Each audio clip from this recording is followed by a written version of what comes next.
When you think about mathematics, what pops into your head? Probably numbers, equations, maybe your high school algebra class. But what if math is something way, way deeper? What if it's the actual source code for reality itself? And what if running that code reveals possibilities so strange they could completely flip our understanding of the universe on its head? Okay, let's get into it. So you hear a quote like that from Albert Einstein, and you figure he's got to be talking about another giant of physics, right? Well, nope. He was talking about a logician, a mathematician named Kurt Gödel.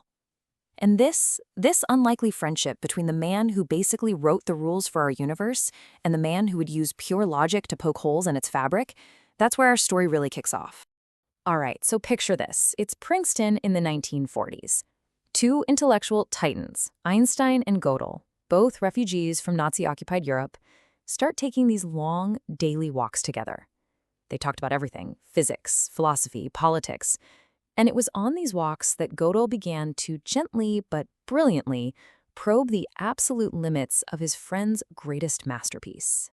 To really get what Gödel was cooking up, we have to rewind the clock a bit, back to 1915. This is the year Einstein drops his bombshell on the world, the master equation for space-time itself, his theory of general relativity. Okay, I know, this looks like an absolute mess of symbols, but don't worry. You can boil it all down to a pretty simple and beautiful idea. The stuff on the left side, that's just the geometry of spacetime. Its shape, its curves. And the right side? That's all the matter and energy floating around in it. So, at its heart, Einstein's big idea is just this. Matter tells spacetime how to curve, and that curved spacetime tells matter how to move. That's it. And this is a fantastic way to visualize it. Think about a universe without gravity. That's special relativity. Causality is super straightforward. The future is always up, the past is always down. The paths that light can take, what we call light cones, they're like a perfectly neat field of wheat, all standing straight. But now, let's add gravity. In general relativity, space-time curves. That neat field of wheat, well, now it can tilt, it can bend, it can twist. And if it twists just enough, things get really, really weird. So let's jump forward to 1949. Gödel, the logician, decides to take his friend's shiny new equations for a spin.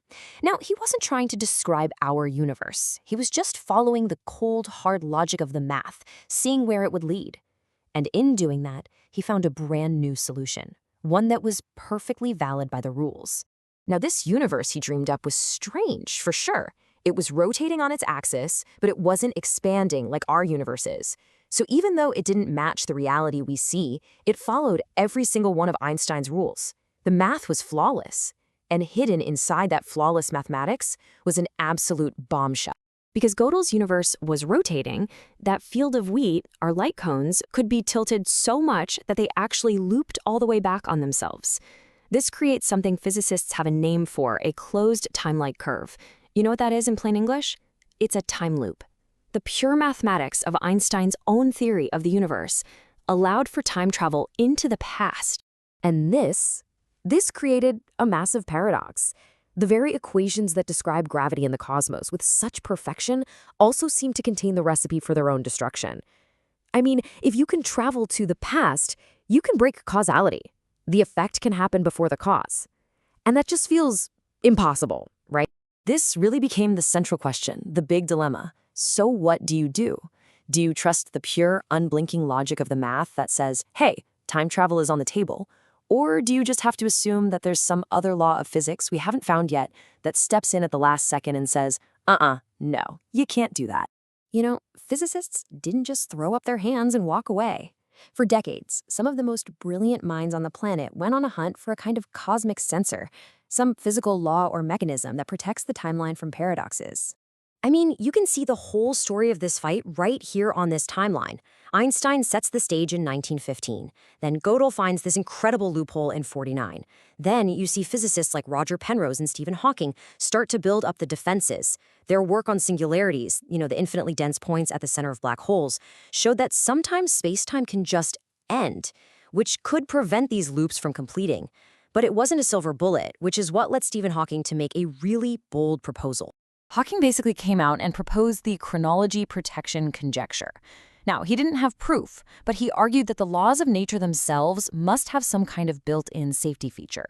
He had this deep belief that if you actually tried to build a time machine, some undiscovered law of physics, probably something to do with quantum gravity, would rear its head and destroy your machine right before it could work. And you know what? We found some pretty good reasons to think he might be right. The specific conditions you'd need to create one of these time loops all seem, well, physically impossible. You need wild things like wormholes propped open with exotic matter that has negative energy, or cosmic strings that are infinitely long. Or you'd need our universe to be spinning way, way faster than it is. In every single case, it really does seem like nature has stacked the deck against time travel. So, is that it? Case closed? Not quite. See, Gödel's discovery was never just about time travel. It was about the raw power of mathematics to reveal the hidden underlying logic of reality itself. And that legacy is what's pushing us today to the absolute frontiers of physics, where we're still wrestling with the basic nature of time and causality. To try and solve this for good, some really modern theories are trying to build causality into the fabric of the universe from the very start.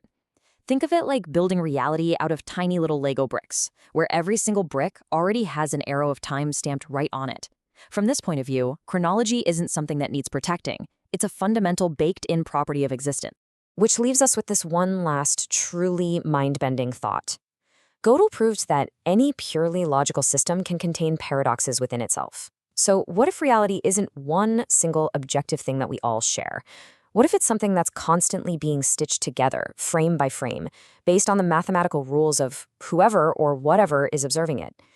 Maybe Einstein described the universe we see, but Gödel revealed that what the universe is, well, that might depend entirely on how you run the code.